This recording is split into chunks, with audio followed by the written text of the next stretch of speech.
지난주에 제가 코스코라고 하는 가게를 가봤더니 와, 물이 하나도 없고 휴지가 하나도 없고 구할 수가 없더라고요.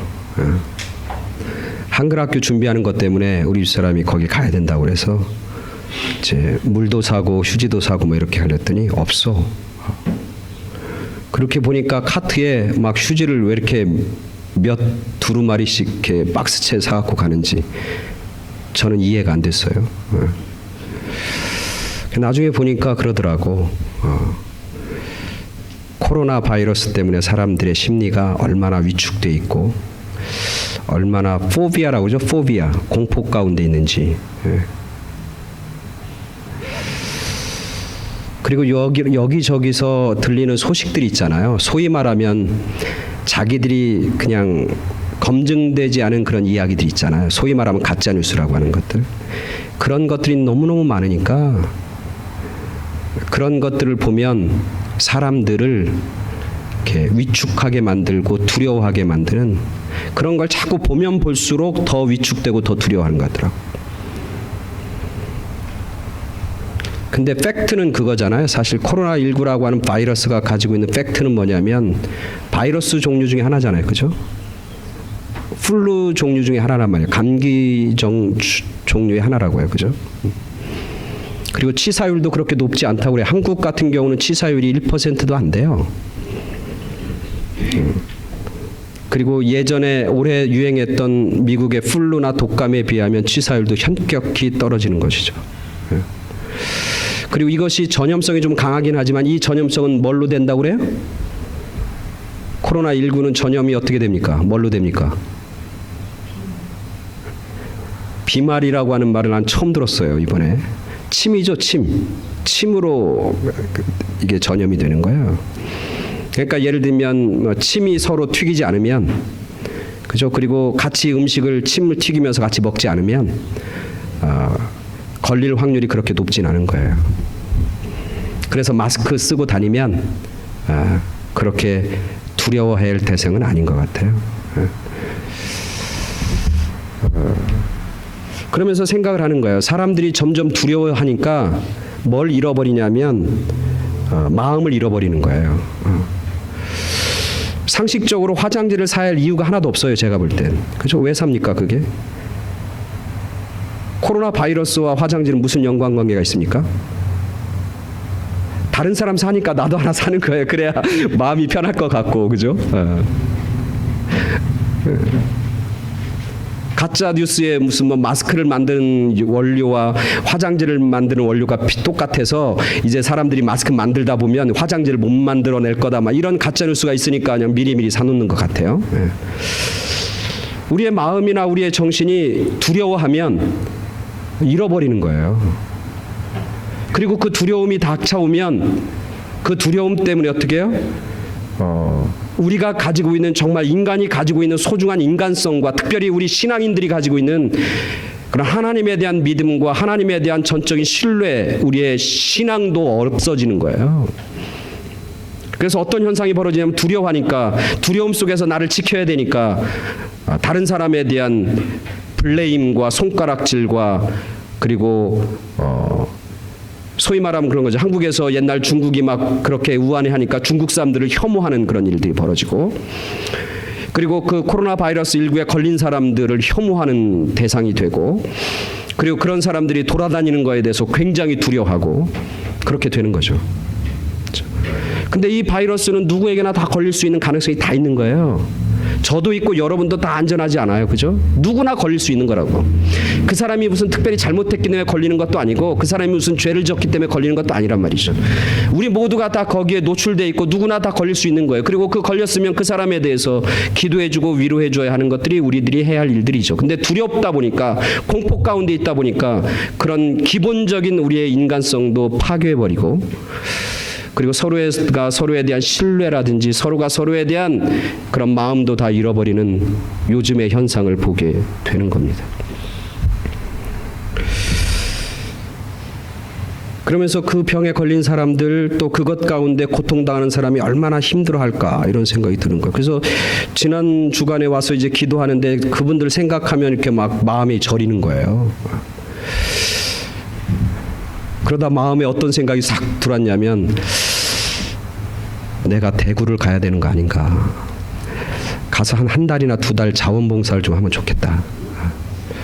그래서 그들을 좀 도와주고 그랬으면 좋겠다. 그래서 이제 새벽기도 끝나 우리 집사한테 얘기했어요. 그랬더니 우리 집사님 막 웃으면서 당신을 대구가 왜 필요한데? 당신 필요 없어 이러는 거예요. 근데 우리 애들한테 얘기하니까 우리 애들은 아빠 가면 좋겠다고 그러는 거예요.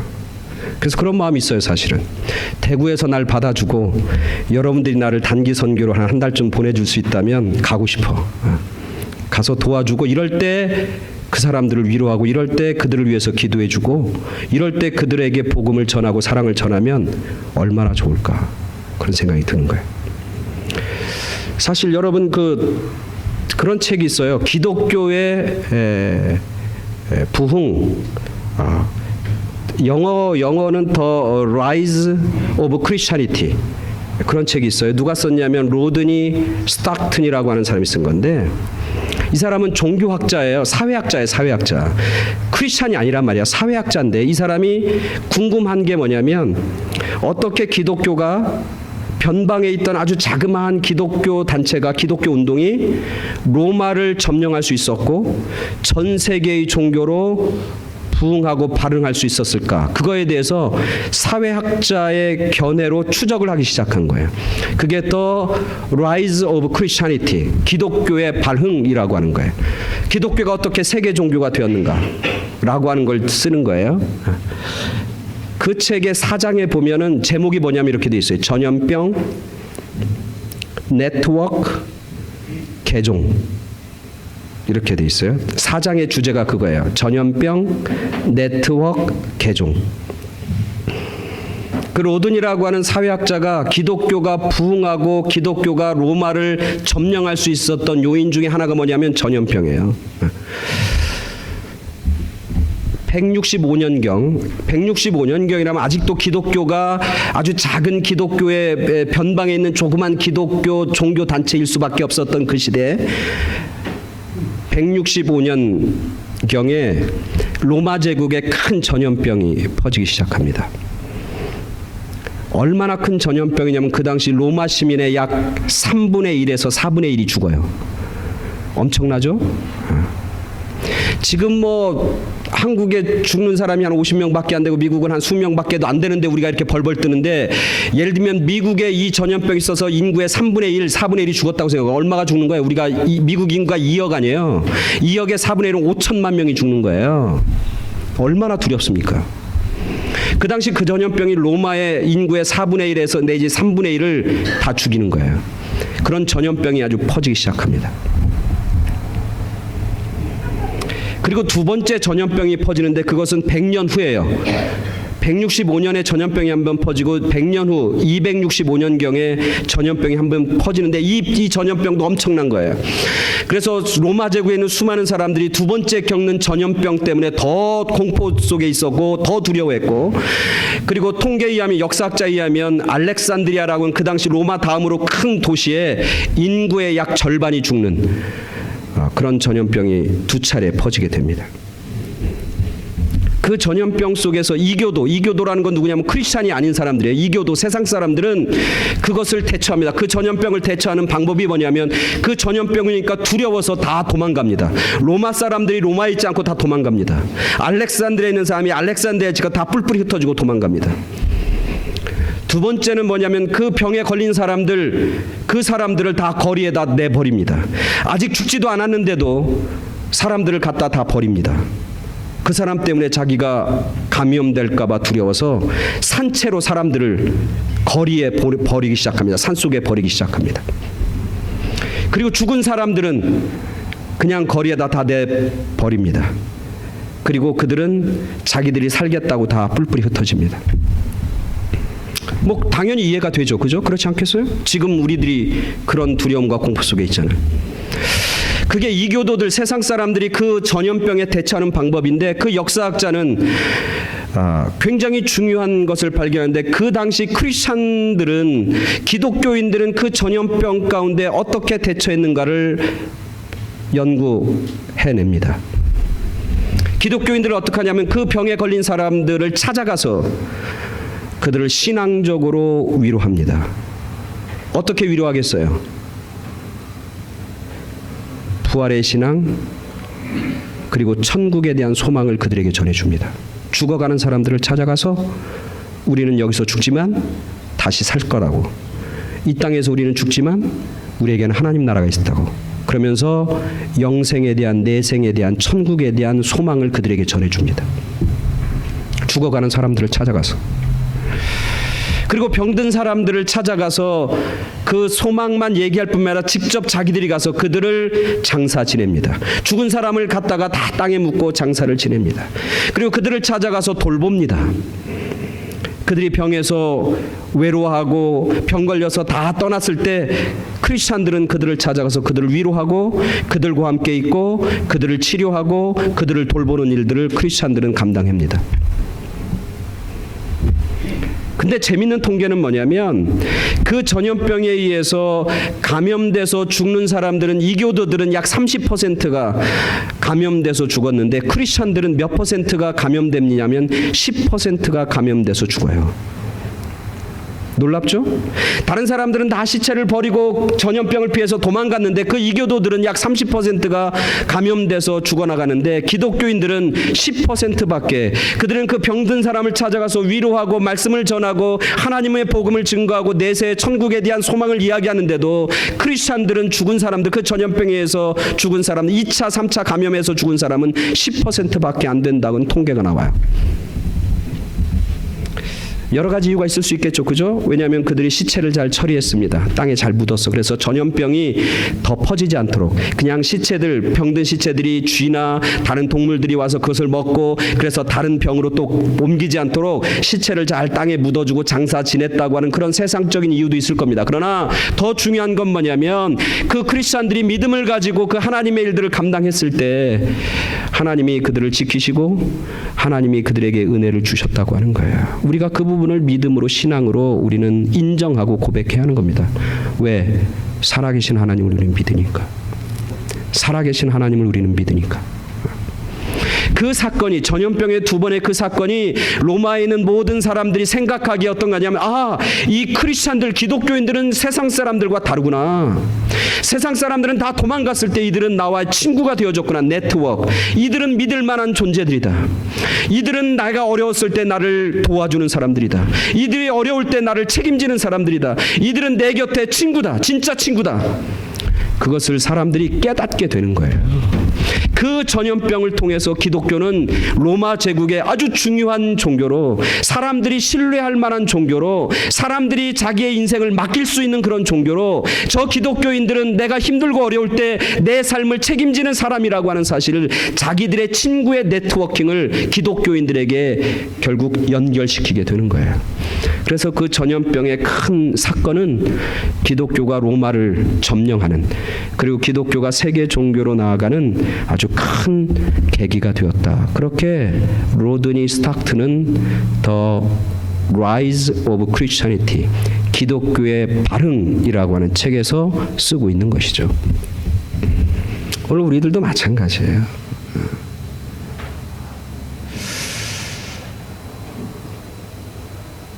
한국 교회가 이 전염병이 확산되면서 예배를 이제 중단합니다. 중단한 건 아니죠. 모이진 않습니다. 그죠? 그리고 인터넷으로 예배를 드립니다. 좋은 겁니다. 제가 볼 때는. 그래야 됩니다. 왜냐하면 교회가 먼저 앞서서 그런 병들을 예방하는 그런 일들을 해야 되죠. 더 나아가서 교회가 아파하고 병든 사람들을 위해서 선교사들을 보내야 돼요. 교회 안에 간호사나 의사가 있으면 그들을 영적으로 지도한 다음에 그들을 대구로 파견하고 중국으로 파견하는 일들까지 감당했어야 되는 거예요. 그래야 기독교가 살아있다고 하는 사실, 그래야 교회의 권위가 사는 거고 하나님의 능력이 사는 거예요. 도망가고 피해서 되는 게 아니라 믿음을 가지고 그 가운데 하나님의 선하신 일들을 감당하는 것, 그게 오늘 우리가 살아가고 오늘 교회가 해야 할 일 아니에요? 그게 하나님께서 우리를 보면서 기뻐하신 일이고 그렇게 할 때 하나님이 우리를 사용하셔서 놀라운 일들을 하잖아요. 우리가 지킨다고 지켜집니까? 우리의 목숨과 생명이? 우리가 걱정하고 우리가 숨는다고 해서 숨어집니까? 이 바이러스는 눈에 보이지도 않아요. 그래서 되는 게 아니에요. 우리가 할 수 있는 것은 최선을 다해서 조심하고 손도 씻고 마스크도 쓰고 건강도 챙기고 그렇게 해야 되지만 결국은 하나님의 생명은 하나님의 손에 달려 있다고 하는 그런 믿음과 신앙이 우리 가운데 있어야 되는 거예요. 두려워하지 말길 바랍니다.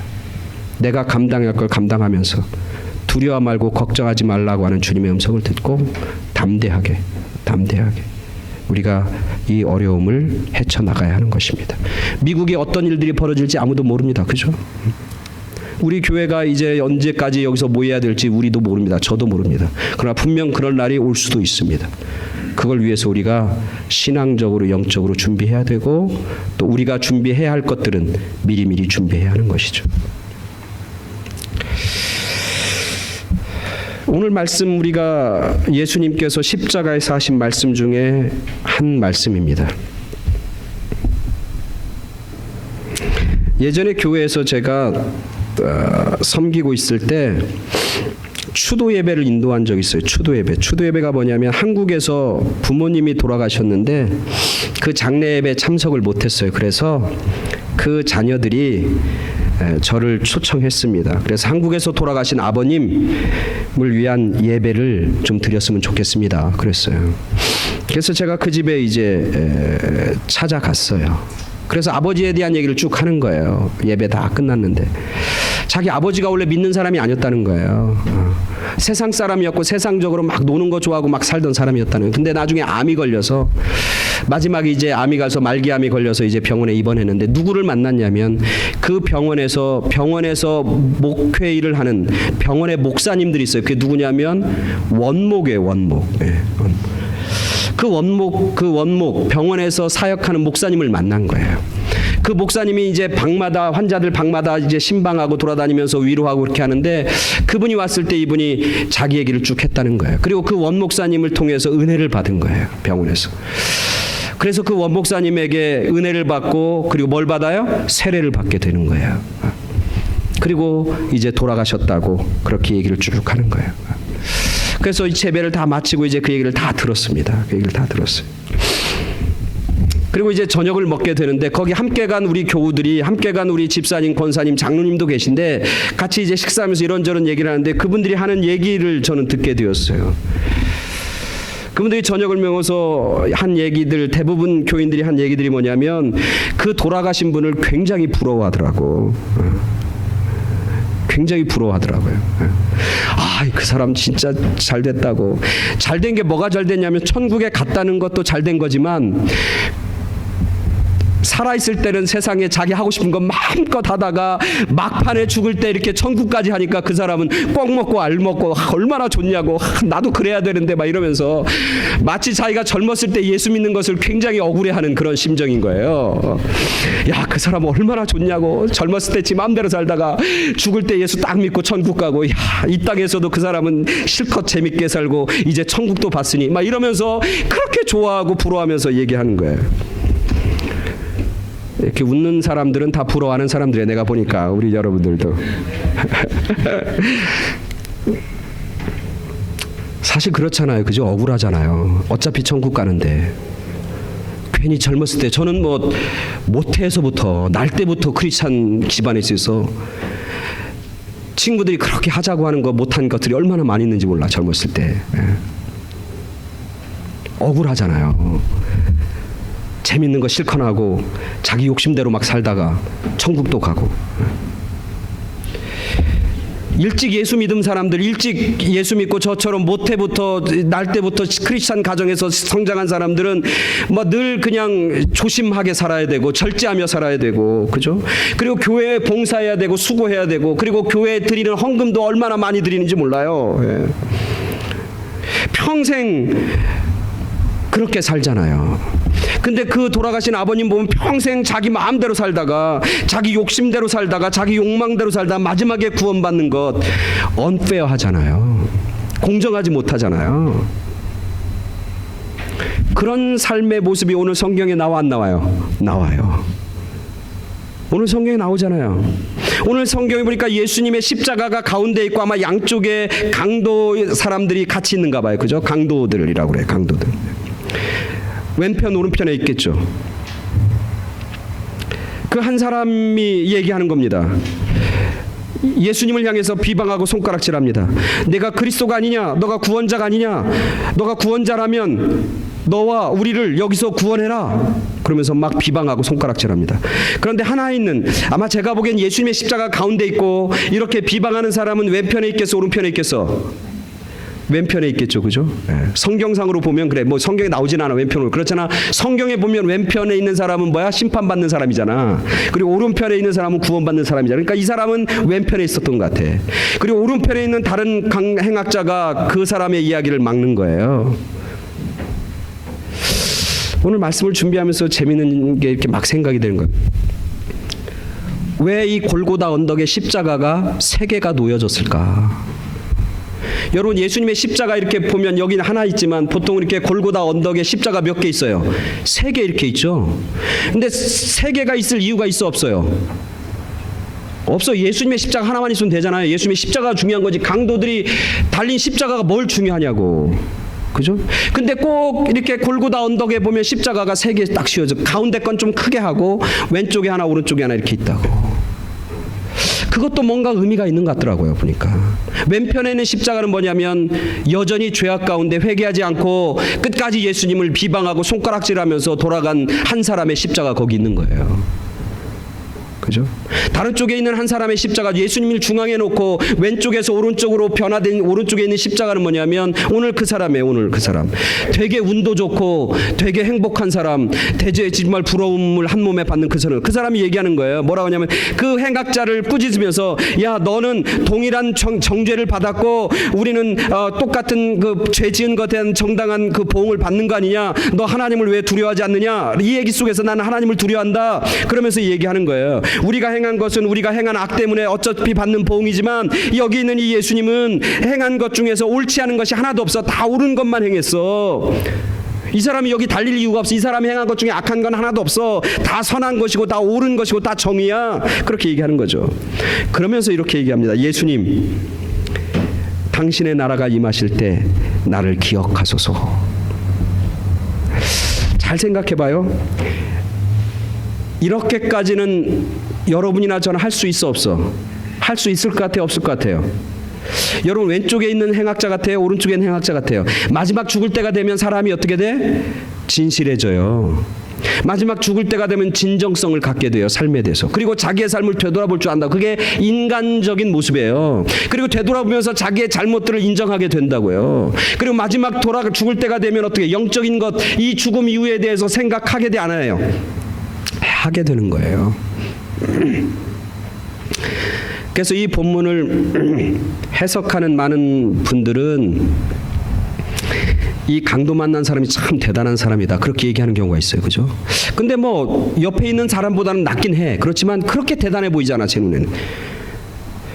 죽음 앞에서 죽잖아요. 그죠? 죽음 앞에서 뭔가 하나 붙잡고 싶은 마음이 있는 거 아니에요. 그죠? 죽음 앞에서 사람들이 진솔해지잖아요.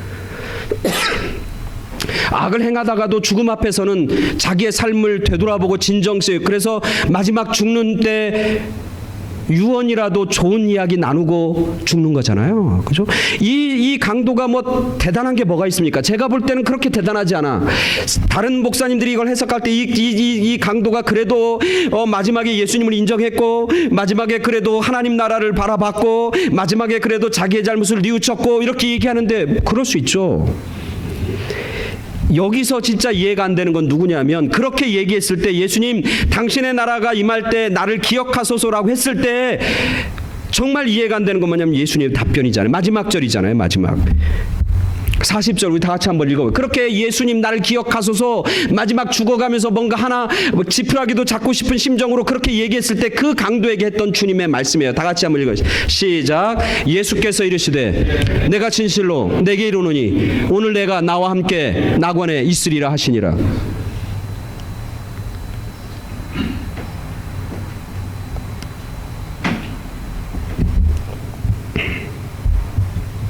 이 강도의 태도, 예수님의 태도예요. 제가 볼 땐 이러면 안 될 것 같아. 한평생 죄 짓고 악하게 살았는데 마지막에 좀 그렇게 뉘우친다고 그래서 얼마나 놀라운 축복입니까? 오늘 너가 나와 함께 낙원에 있으리라. 야, 우리가 다 듣고 싶어하는 축복의 말씀이잖아요. 우리가 일평생 신앙생활하고 믿음 생활하면서 하나님 앞에 듣고 싶은 얘기가 바로 저거잖아요. 내가 너와 함께 하겠다. 내가 너를 천국으로 인도하고 낙원에서 너와 함께 있겠다.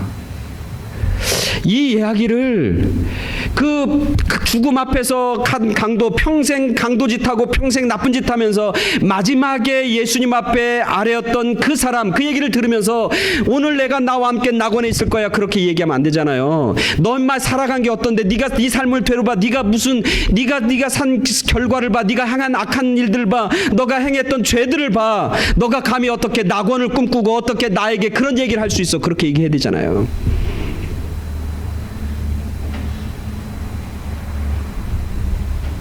근데 오늘 예수님은 그 강도의 이야기를 들으면서 오늘 너가 나와 함께 낙원에 있을 거야. 그렇게 선언해 주시고 그렇게 축복해 주시고 그렇게 그 사람을 받아주는 거예요. 왜 예수님은 이런 선언을 하고 계신 것일까? 이렇게 말씀하시는 예수님의 마음이 무엇일까? 한 주간 묵상하게 되는 거예요.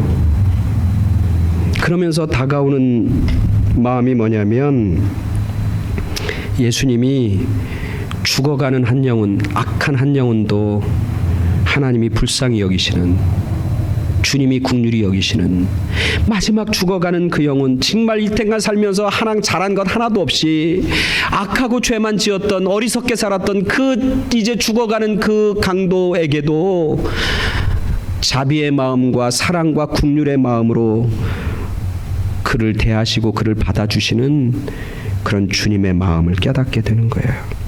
내가 한 영혼도 잃어버리지 않겠다고 하시는 그런 주님의 마음. 우리가 어제 그저께인가요? 우리가 새벽 기도 시간에 우리가 요한복음을 묵상하게 되는데 그 요한복음 18장 예수님이 십자가에서 잡히시는 그런 모습을 보면서 예수님이 그런 얘기하잖아요. 아버지께서 내게 맡겨주신 자 중에서 하나도 잃지 않는 것, 그게 바로 내가 원하는 거다. 하나님께서 나에게 맡겨주신 영혼들, 생명들 단 하나도 잃어버리지 않고 그들을 다 찾는 것, 그들을 다 구원하는 것, 그들을 다 하나님의 천국의 백성으로 삼는 것, 그게 바로 내가 이 땅에서 감당하는 것이라고 그렇게 말씀하시는 예수님의 모습을 오늘 말씀을 묵상하면서 떠오르게 되는 거예요. 그런 주님의 마음을 성경에서는 여기저기 나타나는, 누가복음 오늘 말씀인데 누가복음 15장에 보면 여러분 잃어버린 양을 찾아 헤매는 목자의 모습을 쓰고 있잖아요. 그죠? 이 목자에게 양이 원래 몇 마리 있었어요? 원래 몇 마리 있었습니까? 100마리 있었어요. 100마리.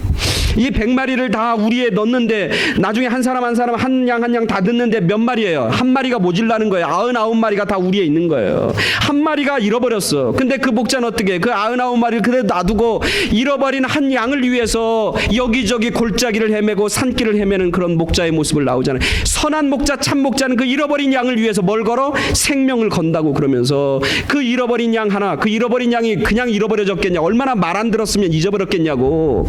목자가 오라는데 따라오진 않고 지 맘대로 살다가 그렇게 잃어버린 거 아니에요. 근데 그 말 안 듣는 그 양 한 마리, 지 맘대로 지 살 길 찾아 나갔겠다고 하는 그 양 하나, 그것을 찾겠다고 생명 걸고 나가는 것, 그게 바로 목자의 심정이고 그게 바로 예수님의 마음, 하나님의 마음이라고 하는 것을 깨닫게 되는 것이죠.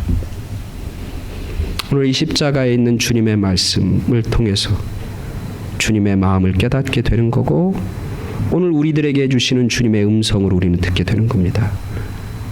내가 한 영혼 한 영혼을 귀하게 여긴다. 천하보다도 귀하게 여긴다. 그 주님의 마음, 그 사람이 비록 악한 자일지라도, 그 사람이 바로 죄를 지었다 할지라도, 그 사람이 여러 가지 상식적이고 그리고 여러 가지 정말 우리가 눈에 보이게 이성적인 판단에 의해서 사람 같지도 않은 사람일지라도 주님은, 하나님은 그 한 사람에게도 여전히 관심 갖고 여전히 그 사람이 하나님 앞에 돌아오기를 간절히 기다리고 소원하신다고 하는 그런 주님의 마음을 깨닫게 되는 것이죠. 오렌지 카운티에 그 유명한 교회가 있죠. 그 세들백 교회, 여러분 들어보셨어요? 세들백 교회, 릭 워런이라고 하는 목사님. 예전에 오바마 대통령이 취임할 때 기도도 했고 그런 분이에요. 아주 존경받는 그런 목사님인데, 제가 한 20년 전에 그 교회를 방문했어요. 한 15년 됐겠다. 15년 전에 그 교회를 방문해서 그 목사님 만나서 같이 이제 뭐 여러 가지 목회나 교회에 대해서 이렇게 같이 이야기하는 그런 시간이 있었어요. 물론 저 혼자 만난 건 아니고 제가 공부하는 그 프로그램에서 이제 그 교회를 방문해서 그 리고런 목사님 만나고 하는데, 그 목사님이 그런 간증을 하는 거예요. 자기가 정말 목회자의 길을 걸으면서 이 세들백 교회를 세울 때 그 마음, 세들백 교회를 세우면서 하나님이 주신 자기에 대한 사명과 소명이 있다는 거예요. 그걸 누구에게서 발견했냐면 자기 아버지에게서부터 발견했다는 거예요. 자기 아버지. 자기 아버지는 침례교 목사였어요. 근데 아주 조그만 교회, 개척교회 조그만 교회를 평생 섬겼던 목사님이었어요. 자기 아버지가 직업이 두 개 있었다는 거. 하나는 목사하고 하나는 목수였대. 목수. 카펜터, 목수. 그래서 주말에는 교회 섬기고 주중에는 여기저기 집 지르고 다니셨다는 거예요. 그리고 교회도 많이 세우고. 근데 그 아버지가 마지막 돌아가시면서 죽는데 자기가 그 마지막 아버지 임종을 지켜 평생 목수와 목사로 아주 가난한 목회를 했지만 끝까지 교회를 섬겼던 그 아버지를 옆에서 늘 보았더니 리고란 아들이 마지막 아버지가 돌아가시는데 거기서 임종을 지키는데 그 아버지가 죽으면서 한마디 계속 한마디를 계속 중얼거리다는 거예요. 그래서 아버지가 뭔 말을 그렇게 중얼거리나 하고 잘 들어봤더니 one more person, one more person, one more person, 그렇게 하면서 돌아가셨다는 거야. one more person, 한 사람이라도 더, 한 사람이라도 더, 그러면서 돌아가셨다는 거예요. 그 아버지가 그 얘기를 하고 돌아가시는 것이 자기가 하나님이 자기에게 주시는 음성으로 자기는 들었다. 그래서 자기는 교회를 세우면서 세상 사람들을 향해서 세상 사람들, 안 믿는 사람들을 어떻게 하면 교회로 불러들일까, 그것을 위해서 자기는 고민하고 기도하면서 사역을 하고 교회를 세웠다고 그렇게 자기의 간증을 하는 것을 들은 적이 있는 거예요. 오늘 우리들도 사실 여기 구원받은 강도만 부러워할 것이 아니라 오늘 우리가 이 자리에 있다고 하는 것은 그런 하나님의 긍휼과 자비하심과 은혜가 이미 우리 모두에게 있는 줄 믿습니다. 우리가 잘나서 여기 있는 게 아니라, 우리가 뭘 행했기에 여기 있는 게 아니라, 내가 다른 사람보다 도덕적에서 여기 있는 게 아니라, 내가 다른 사람보다 윤리적인 그런 수준이 높아서 여기 있는 게 아니라, 다 죽고 다 죄짓고 다 악한 사람들인데 하나님께서 먼저 우리를 불러주셔서 그 은혜의 결과로 오늘 우리가 여기서 예배드리고 하나님 앞에 찬송과 기도를 올려드릴 수 있는 것이죠. 하나님의 자비하심의 결과이고, 하나님의 그 마음, 긍휼히 여기는 마음이 강도에게만 있는 게 아니라, 죽어가는 사람에게만 있는 게 아니라 오늘 우리들에게도 동일한 마음으로 우리를 불러주시고 인도해 주시고 은혜 주시고 우리를 하나님의 자녀와 백성으로 삼아 주셨다고 하는 거예요. 그리고 동일하게 오늘 우리들에게도 말씀하시는 건, 너와 내가 낙원에 함께 있을 것이다.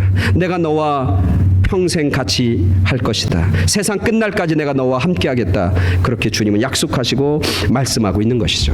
그리고 되돌아보면 사실은 이 사람을 부러워할 게, 마지막 죽는 순간 하나님 앞에 부름받아서 천국 가는 사람을 부러워하는 게 아니라, 다시 생각해보면 빨리 부름받은 사람, 일찍 하나님의 은혜를 깨달은 사람이 사실은 축복의 사람인 것을, 더 행복한 사람인 것을 우리가 깨닫게 되는 것이죠. 그래서 오늘 여기 있는 사람이 오늘 마지막 죽는 순간 구원받은 그 강도보다 훨씬 더 축복의 사람이고 훨씬 더 우리가 복된 삶인 거예요. 왜? 우리에게는 뭐가 있어요? 천국만 보장된 것이 아니라 이 땅에 살아가면서 하나님과 함께 동행하는 삶을 살잖아요. 우리가 이 땅에 살아가면서 천국만 우리에게 보장된 것이 아니라 이 땅에 살아가면서 우리 삶 가운데는 뭐가 있어요? 열매가 있잖아요. 우리가 이 땅에 살아가면서 하나님이 우리를 먼저 부르셨기 때문에 우리가 이 땅에 살아가면서 천국은 당연히 우리가 따놓은 당상이고, 이 땅에 살아가면서 우리에게는 뭐가 있어요? 축복의 삶이 있는 거죠. 주님이 주시는 평강의 삶이 있는 것이고, 주님이 주시는 놀라운 축복과 은혜의 삶이 우리 가운데 있는 것이죠.